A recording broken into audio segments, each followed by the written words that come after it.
আসসালামু আলাইকুম। আপনারা সবাই কেমন আছেন? আমি ভালো আছি আলহামদুলিল্লাহ।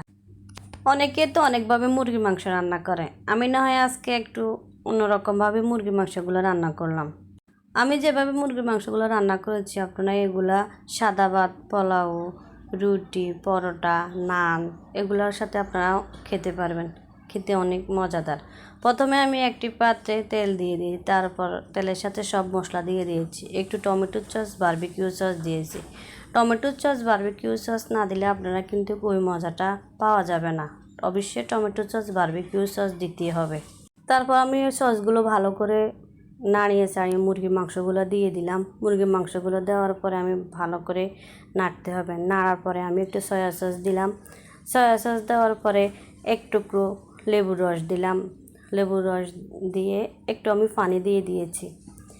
পানিটা আসলে দেখা যায়নি, আমি আগে পানি দিয়েছি। পানি দেওয়ার পরে আমি কিন্তু এখানে গোটা মশলা ব্যবহার করিনি। আমি মশলা গুঁড়া দিয়েছি, আদা গুঁড়া দিয়েছি।